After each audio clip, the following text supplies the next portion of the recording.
Chapter 4. Tough Tactics. Each morning, Bud Gregory shambled into the room in which Murphy had been placed, his craggy features woebegone. "Well," Murphy said sourly. "Mr. Murphy," said Bud Gregory miserably, "those fellows certainly fooled me. That squinty-eyed fella, he told me they was good fellows. I've been making out right good, betting on him at the dirt track races. I ain't had to mend a car in a couple of weeks.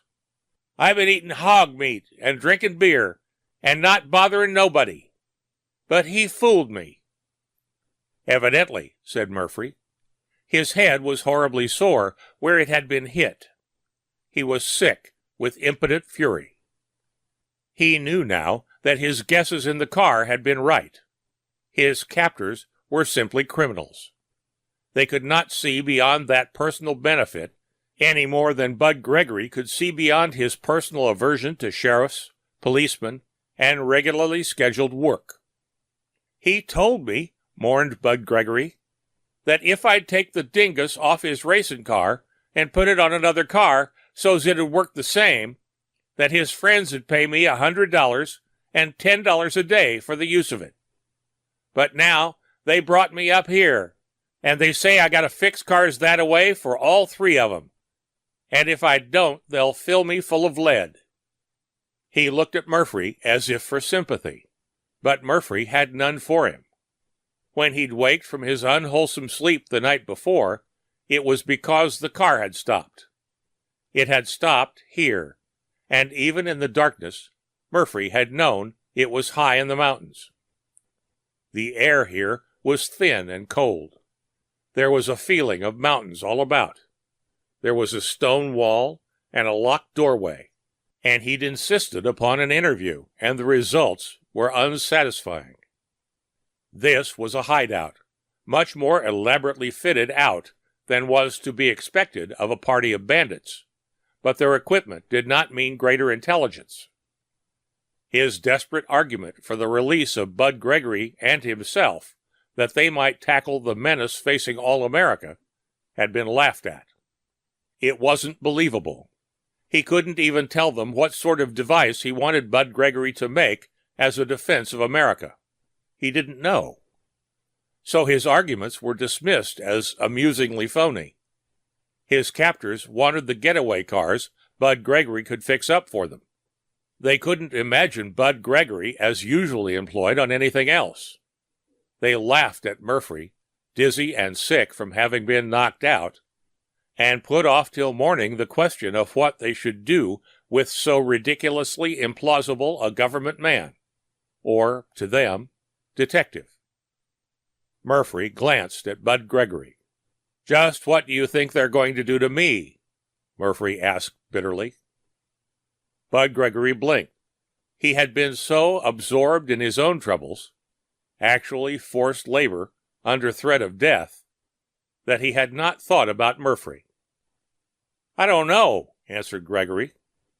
"Hold-up men," said Murphy savagely. "Robbers. Thieves. They'll stick up a bank, shoot down anybody who interferes, and streak it away in the cars you'll fix for them. Cars that can dodge through traffic the cops can't follow through, and flee faster than the cops can follow. That's the idea, isn't it?" Bud Gregory blinked again. "But sooner or later the cops will track them down. And you don't like sheriffs and policemen? You'll be in a nice fix when the cops arrive and find you working for them." Bud Gregory squirmed. "Besides all that, there'll be my murder to account for," Murphy went on angrily. "I know them now. Do you think they'll turn me loose to tell of their plans and methods? No. They're going to kill me, and you'll be in a jam on that account. I told you I didn't have any detectives with me. I didn't. But plenty of detectives knew where I was going and who I was looking for. If you'd played ball with me, everything would have been all square for you. But I went to look for you. I've vanished. They'll find me murdered, and you in the gang who murdered me. They'll credit you with murdering me, and they'll hang you.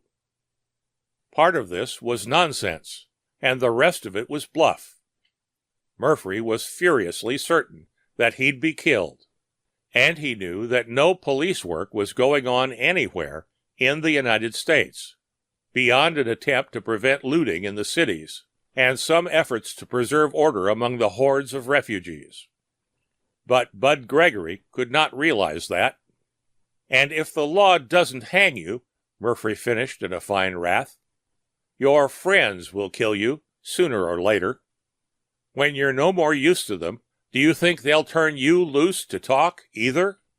Do you think they'll pay you $10 a day for what you've done when a 3-cent cartridge will settle the account? Oh, no. You're a dead man the same as I am, unless you do something. But, Mr. Murphy, said Bud Gregory plaintively, what can I do? All I want is not to bother anybody, and to have nobody bother me. You might work out some sort of weapon, hang it, Murphy snarled. Then he said savagely, have you had breakfast? Bud Gregory brightened. Yes, sir. After they ate, they told me to fix something for myself. I opened up a couple of cans of beans. Sure, I made out all right. I didn't, snapped Murphy. He was accurately aware that he was not being dignified, but he was filled with a particularly corrosive and horrible fury of a man who is impotent to act in an all-important emergency because of an absurdity. The United States was in the most deadly danger in its history. In fact, perhaps in the only deadly danger in all its history. Its only hope lay in a semi-illiterate mountaineer, whose only desire was to sit in utter uselessness. Murphy's own prospective murder did not cause him 1/10 of the raging revolt that he felt for the idiocy that seemed to rule the cosmos. He was, in fact, half crazy with rebellion at mankind and his own maddening sensation of futility. Give me something to eat, he snapped. Coffee, anyhow. They'll shoot me this morning to save the trouble of feeding me. If you had the brains of a goldfish, you'd end this situation in seconds. But you won't do a thing. You'll stand by and watch them kill me, and then you'll meekly do whatever they tell you to do. And if the police don't catch you first and hang you, these thugs will murder you offhand when they're through with you. Get out and bring me some coffee. Bud Gregory shambled unhappily out of the room. It was seemingly a very casual kind of confinement that restrained Murphy, but when he gazed out of the windows of his room, he grew dizzy. There was a drop of several hundred feet from the windowsill. This hideout was a small house within a high stone wall above sheer wilderness. It was somewhere on the side of the mountain, apparently on a bold spur jutting out from a precipitous cliff. As a matter of fact, Murphy learned later that it had been built by a motion picture director with a wife for respectability and redheads for a hobby, and that it had been acquired for a hideout by his present hosts after the director had been extensively shot up by them for hire. There was certainly no escape on this side. Bud Gregory had come in by a seemingly unlocked door, but Murphy was cagey. He peered cautiously out of his door and then ventured into the next room. He saw why his door did not need to be barred. The rooms of the house opened on a patio, a courtyard, and a rising mountainside showed on only one side. With what he had seen from his window, everything was clear. The house was built on a spur sticking out of a precipice, and there was empty space on 3 sides. It could only be left toward the mountain, and that way was undoubtedly barred. And, of course, it could only be approached from the mountain, which made for privacy for a man with a hobby, or security for men with bad consciences. More immediately daunting, though, was the fact that 2 of his 3 captors were out in that patio.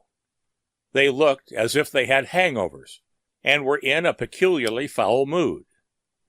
As Murphy watched, the beefy racing car driver strolled out and joined them, and the three of them snarled at Bud Grant, who apologetically shambled out of sight, while the three continued to snap at each other. It was obvious that all was not sweetness and light in this place. The thugs argued profanely. After a moment, Murphy caught the words. "He's lying. He said he gotta have some parts. Let him take a radio to pieces and get 'em. If he don't fix our car the way we want him, let's beat him up." The race car driver began to rage. "Since he don't think we mean it, we could haul his friend out and let Gregory see what'll happen to him if he gets stubborn," he said. "Maybe that'll make him work." Murphy felt a little cold chill and a monstrous rage. They were going to shoot him in cold blood to scare Bud Gregory, and there was absolutely nothing to be done about it. Then he saw Bud Gregory's head. He'd stopped inside the house on the further side of the courtyard. He'd listened to them, and his jaw had dropped open. He looked abysmally scared. He vanished. Maybe he'd ducked out. Maybe he'd improvised some incredible device that would open doors, and flee, leaving Murtry to be killed out of hand because he was known to be a government man, and was believed to be a detective. If Bud did escape, he would hide again with a passionate earnestness, avoiding police and sheriffs, and saying nothing whatsoever of what he knew. In that case, the United States was finished. Or if it survived, it would be only as the mutilated remnant of itself. Murphy's own death was the most trivial of incidents in a holocaust certain to occur. Time passed. The three in the courtyard drank from pocket flasks. One of them pulled out a blue steel weapon and looked at it reflexively. That would kill Murphy. They discussed some plan they had meant to carry out when Bud Gregory gave them uncatchable getaway cars. They cheered up as they talked. Bud Gregory remained absent. Presently, one of them snarled into a doorway, into which he had vanished. After a moment, Bud came out, holding placatingly a square bit of plank, on which was a distinctly messy assembly of small radio parts. He expostulated nervously. He couldn't work so fast, and he needed some parts. "You're a liar," snarled the beefy man. "Go get that other guy and bring him here. We're going to show you something." Chapter 5. Heaviside Layer. At this, Bud Gregory sweated profusely. His hands shook. There were 2 radio tubes and a cryptic assortment of coils and condensers and resistors in the gadget he had mounted on a piece of plank. He'd obviously worked on it for some time before he'd come to talk to Murphy, but it did not look like anything, except for quite improbable coils, and no physicist in the Bureau of Standards had been able to work out what similar coils in Murphy's sample device did, or on what principle they were based. Apparently, there was nothing in sight that a 10-year-old boy might not have gimmicked together at random. "Go get 'em," rasped the beefy man, "or else." Bud Gregory cringed. He shambled across the courtyard and into the room where Murphy clenched his hands in a fury so great as to override even despair. My gosh, Mr. Murphy," said Bud Gregory tearfully. "They're going to shoot you. And I just know they're going to shoot me afterwards. They told me to bring you back with me." His bony, angular hands worked feverishly and seemingly at random on the lunatic device he was holding. "I showed 'em this to show 'em I was trying to work like they said," said Bud Gregory piteously. "But they want me to bring you out there. They're going to shoot you, Mr. Murphy." Murphy choked in rage and swallowed a cold lump in his throat. He opened his mouth, perhaps to speak noble final words, but more likely to swear in utter fury. "I'm changing it, Mr. Murphy, so they can't shoot you," Bud said shakily as he worked. Sweat rolled down his face and panic filled his eyes. "It's a dingus that makes those little husk of stuff that metal's made of all travel the same way. It makes some stuff that bounces around in any metal it comes to. I got to make it travel where I want it through the air." He panted. Almost he sobbed. "All I ever want, Mr. Murphy, is not to bother nobody. But if these fellows get killed, you got to tell the sheriff it ain't my fault." A stray wire, connected to heaven knew what at one end, and nothing in particular at the other, took shape as an oddly beautiful curve under his twitching fingers. It was, Murphy saw, almost parabolic. But it was not a parabola. It was some sort of unsymmetrical curve in which Murphy could begin to see the beginning of a system. "If I can get it finished, Mr. Murphy," chattered Bud Gregory, "they won't know when it's turned on, and they can shoot at you, and if I got it pointed at them—" There was a snarl. A beefy man loomed up, a pistol out. Bud Gregory had gone after Murphy, and he had delayed. Both men, their captors knew, were unarmed, but they might get ideas of resistance. So the squint-eyed man had come to see. And he'd heard. He roared profanity at Bud Gregory, who had told Murphy he was to be killed. But Bud was still valuable. The beefy man raised his weapon and shot point blank at Murphy. The muzzle was no more than 10 feet from Murphy's body, and it spewed bullets straight for his heart. And then the beefy man jerked ridiculously, and an expression of incredulous astonishment came over his face. He staggered and put his hand to his side, and then collapsed very slowly to the ground. Bud Gregory yelped in anguished terror. "You got to tell the sheriff, Mr. Murphy, that he done it himself," he wailed. "You got to." Murphy had thought that Bud Gregory could not surprise him, but he was blankly amazed to be alive. For a second he merely stared. Bud Gregory shook and trembled beside him. The contraption in his hands jiggled as he trembled. A little wire somewhere in it turned white with frost. Then Murphy moved with the dazed, desperate calm of a man who had seen a miracle. He picked up the beefy man's pistol. "Come on," he said thickly. "Let's shoot our way out of here." He started forward, but as he stepped out into the patio, the 2 remaining captors swore.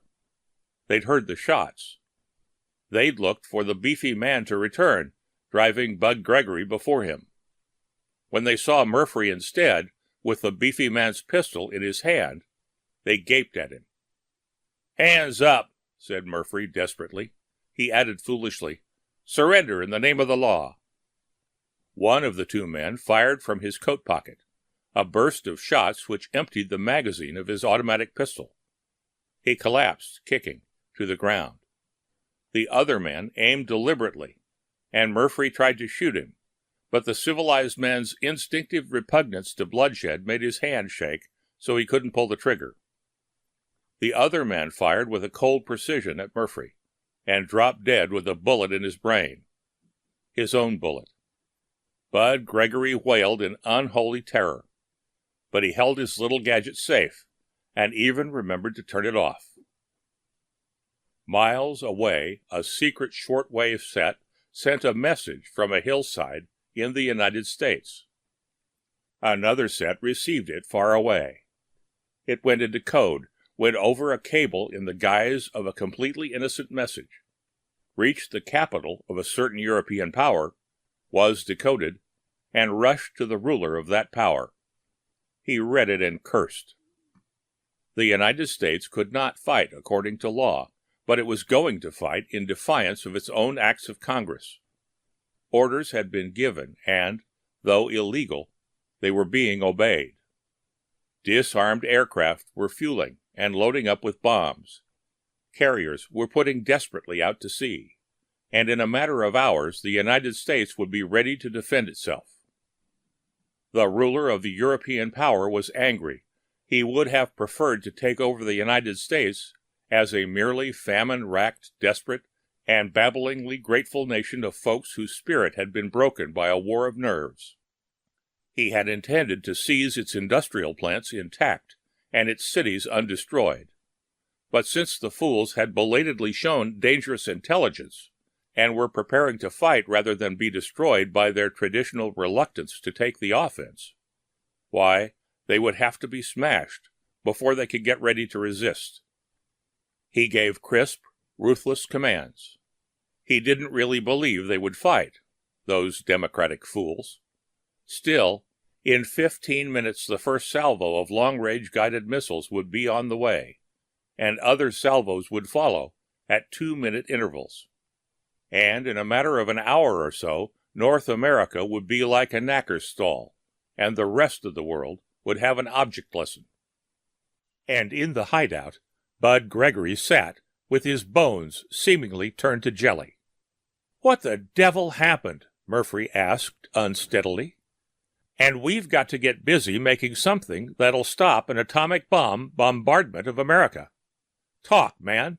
Something may blow us up at any time." You got to tell the sheriff I didn't do nothing," quavered Bud Gregory. "I didn't kill those 3 fellas, Mr. Murphy. They done it themselves. You'll tell the sheriff that. I don't want to have no trouble." "Talk," commanded Murphy. "We've got to work out something. What have you got there?" Bud Gregory swallowed. He trembled uncontrollably. "I told you I made a dingus to make my car pull up hills," he whispered. "It's some stuff that, bounces around in stuff that conducts electricity. Mr. Murphy, I told you about it. All the little hunks in metal that stuff gets in have to move the same way. I made it make my car climb up hills, and then I fixed it so I could make them little hunks of stuff act as brakes, too, and they could even push the car backwards, if I wanted them to. And I've been making a living betting on the feller I fixed the dingus on his racing car. That feller. I had his car fixed so it couldn't turn over either." Murphy listened in an unnatural calm. He knew all this, of course. Bud Gregory was not a genius. He was something so far beyond mere genius that there was no word for it. He simply knew instinctively all the things the physicists of the world hoped to find out in 100 years or so. He was able to scramble together absurd-looking devices that turned heat into electricity, and made common dirt form an atomic pile, and the random molecular movements due to heat convert themselves into kinetic energy. Bud Gregory could make a spaceship that would travel among the stars, or he could make devices which would turn the Earth into a paradise. Also, he could make dirt track racing automobiles run faster. "When I realized they were going to kill both of us," he said abjectly, "I got scared. So I took the dingus I had most finished and changed it a little bit. And then, instead of making things move faster, it turned them back. Something that didn't move fast didn't get changed, but anything like a bullet, when I turned my dingus on it, the faster it was going, the faster it got flung back. And, of course, it got flung straight back to where it come from." Murphy was strangely calm, as any man would be who had seen his would-be assassin drop dead from their own bullets, fired at him, and bounce back in a straight line. When miracles happen, one was stunned to calmness. Now he nodded his head slowly. "I see," he said. "When the bullets ran into the field you projected, it was like hitting an elastic spring.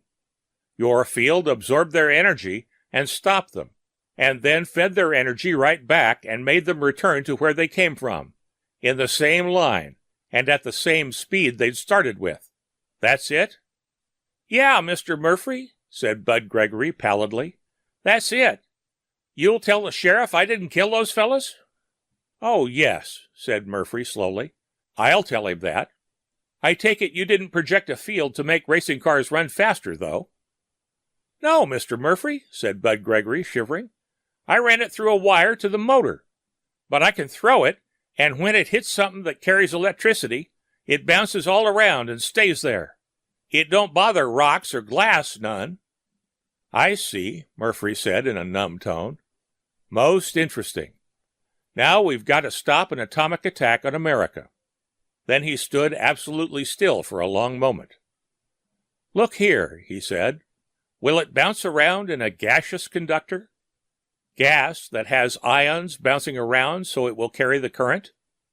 "Yeah," said Bud Gregory. "Of course, Mr. Murphy." "What you're going to do now," said Murphy, with really monstrous tranquility, "is to make a big version of that dingus in your hand.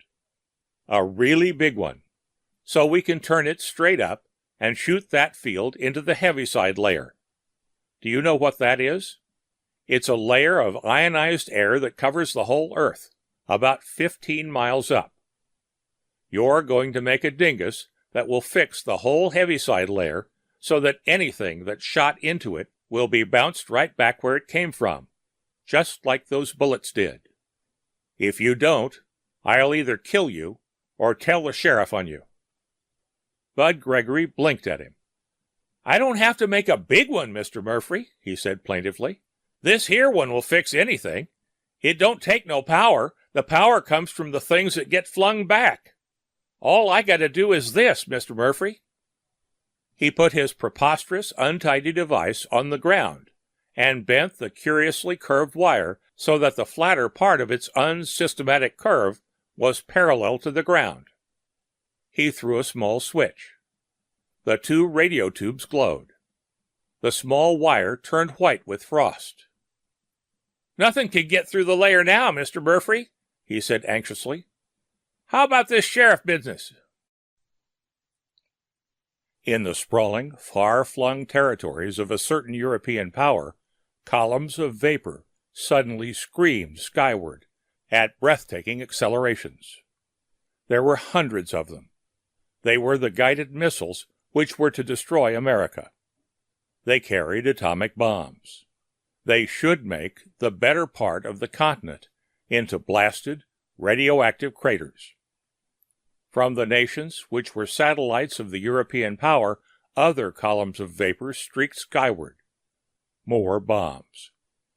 They should surge furiously through the air to the chill emptiness beyond it, and they should circle a good part of the Earth, and then dive furiously down and spout ravening atomic flames. Yet they didn't. They went skyward, to be sure. They vanished in emptiness, and men on the ground prepared to send others after them. But they didn't do that either. The guided missiles roared into the thin, invisible heaviside layer of the Earth's atmosphere, whose peculiarity is that it has been ionized by the sun's rays, and therefore has a specific electrical conductivity. The rocket projectiles were made of metal. They went raging into the ionized gas in which stuff, which Bud Gregory could understand, was, in his words, bouncing around. And there they stopped. They exhausted their fuel in a furious, terrible duel with the implacable and quite incomprehensible forces. The energy they possessed was somehow absorbed, and then their fuel cut off, and all the energy they had parted with was restored to them, and they went hurtling back toward Earth, toward the exact spot from which they had been discharged. They were equipped with very sensitive fuses. Even the terrific velocity with which they struck their own launching sites did not keep the fuses from working. The atomic bombs they carried exploded. They blew up their own launch sites. More, they blew up the other bombs on the other guided missiles waiting to form a second and third and 20th salvos. Very many large areas of a certain European power became monstrous craters. Unparalleled craters. Chasms going down to the molten rock below the Earth's crust. There were similar craters in the satellite nations. But there were no craters in America. Not even little ones. No atomic bombs fell on the United States. When the President of the United States barked a grim and defiant message to the European power, he knew nothing of the craters. They had been made only 5 minutes earlier. He simply barked defiantly that the United States wasn't going to change its government or its way of living for anybody, and it would fight anybody that wanted a fight. But nobody did. In fact, neither the European power nor its satellites were apt to fight anybody for a very, very long time. And, of course, Murphy went back home. He was quite broke when he got there, and he could have been fired from his civil service job for taking leave without permission. But since almost everybody else had done the same thing, his offense was graciously pardoned. He was, however, deprived of pay for all the time he had been absent. The thing that makes him mad, though— no, there are two things that make him mad. When it was clear that there was no further danger to America, he turned off Bud Gregory's device and packed it in a car, the same car in which he'd been taken to the hideout. And he drove Bud Gregory down to Los Angeles, where he intended to try to get passage back to Washington. People were flocking back to the cities everywhere then, and police were regulating the flow of the returning refugees. Murphy's captured car was stopped, and 3 policemen advanced to give him instructions about the route he should take.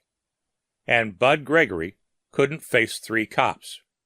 He jumped out of the car and ran away into the thick of the mob of cars and pedestrians streaming back into the city. Murphy couldn't have caught him. He didn't try, because he was trying so hard to rescue Bud Gregory's gadget, which Bud had used as a stepping stone when he scrambled out of the car. Those are the 2 things that made Murphy mad.